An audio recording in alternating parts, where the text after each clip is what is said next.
성경을 읽다가 몇 가지 궁금한 점이 있어서 세 가지를 질문 드리고자 합니다. 이렇게 되어 있습니다. 제가 먼저 읽어보겠습니다. 마태복음 8장 28절 한번 찾아봅시다. 마태복음 8장 28절.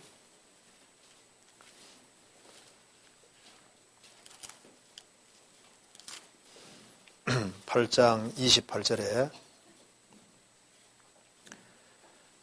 또 예수께서 건너편 가다라 지방에 가심에 귀신 들린 자 둘이 무덤 사이에서 나와 예수를 만나니 저희는 심히 사나와 아무도 그 길로 지나갈 수 없을만 하더라.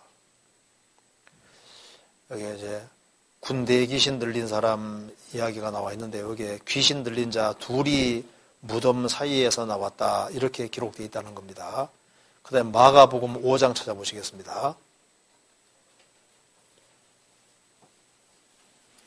마가복음 5장 1절.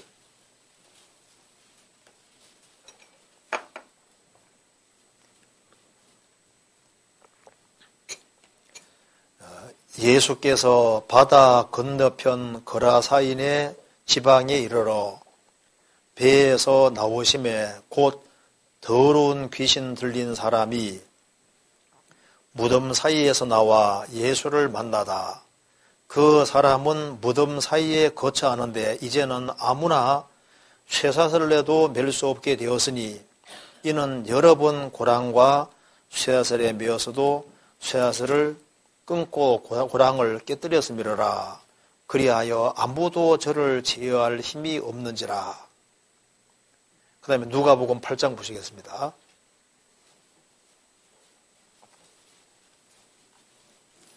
(8장 27절)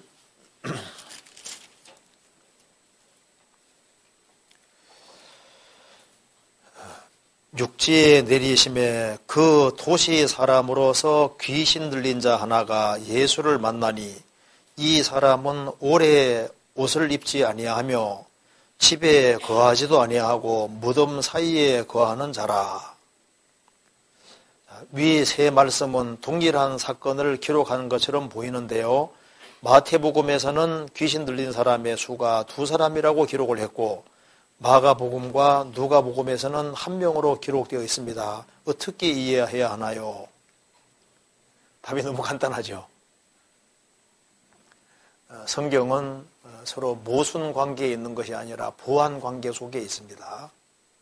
그래서 좀 더 세밀하게 기술하느냐 간단하게 기술하느냐 그 차이가 있는 겁니다. 그래서 마태복음에 말한 대로 원래는 이렇게 군대에 귀신 들린 사람 이게 둘이 있었다는 말이 맞습니다. 둘이 있었다는 말이 맞고, 그런데 이제 마가복음과 누가복음은 한 사람만 대표적으로 기술하고 있는 겁니다. 그러니까 이것은 좀 더 세밀하게 기록하느냐 간단하게 기록하느냐 그 차이가 있는 거예요. 그리고 여기에 군대에 귀신 들렸다고 했는데요. 군대란 말이 레기온 군대란 말이 숫자가 엄청 많은 겁니다. 로마 한 군단 가리키고 있으니까 한 연대 정도 될 거예요. 아주 굉장히 숫자가 많은 겁니다. 그러니까 군대 귀신 들린 사람에게서 군대 귀신 나왔을 때 2,000마리 되는 돼지 속에 들어갔다고 되어 있잖아요. 엄청 많은 귀신이 들어간 겁니다. 그래서 이 사람이 쇠고랑을 채워서도 쇠고랑도 끊잖아요. 그리고 집에 거하지 않고 무덤 사이에 거하고 그리고 옷도 입지 않았습니다. 그리고 말한 것이 아니라 괴성을 지르고 이것이 구원받기 전에 사람의 모습을 그대로 표현하고 있는 겁니다. 그러니까 예수님 만나기 전에 인생의 모습을 이렇게 간단하게 표현하고 있는 거예요. 그래서 구원받지 못한 모든 사람들은 제정신이 아닙니다. 이 군대에 귀신 들린 사람이 제정신이 아니었잖아요. 그리고 집에 거하는 것이 아니라 무덤 사이에 거처했습니다. 옷을 입고 있는 것이 아니라 벗고 있었잖아요. 그리고 말하는 것이 아니라 괴성을 지르고 있었고 돌로 자기 몸을 상하게 하고 있었다. 그리고 너무너무 싸나워서 아무도 지날 수가 없었다고 했습니다. 그런데 이 누가복음 8장에는 이 사람이 도시 사람이라고 했습니다. 아마 도시에 살면서 죄를 많이 지었던 것 같아요. 프랑스의 그 학자 중에 한 사람, 자크 엘룰이라는 사람이 쓴 책에 보면 도시의 의미라는 책이 있거든요. 도시. 그러니까 역사 속에서 심판을 받은 데는 거의 도시였습니다. 그러니까 이제 죄악의 온상이 되는 곳은 거의 도시입니다.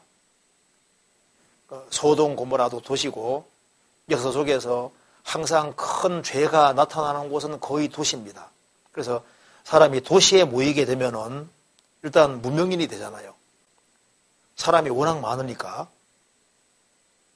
그러니까 죄 짓기가 아주 쉬운 데가 도시인 겁니다. 그래서 이 도시 속에서 보통 죄들이 퍼져나가게 되고 도시 생활을 하는 사람들은 하나님을 느끼기가 점점 어려워지는데요. 왜냐하면 농사 짓고 사는 사람들은 하나님의 도움이 없이는 농사 지을 수가 없잖아요. 그렇지 않습니까? 그러니까 이제 농사 짓는 사람은 하나님을 항상 의식할 수 있는 겁니다. 그런데 도시 생활을 하는 사람은 일단 도시 속에 있다 보니까 공급이 하나님께로부터 오는 걸 잘 모르게 되는 거예요.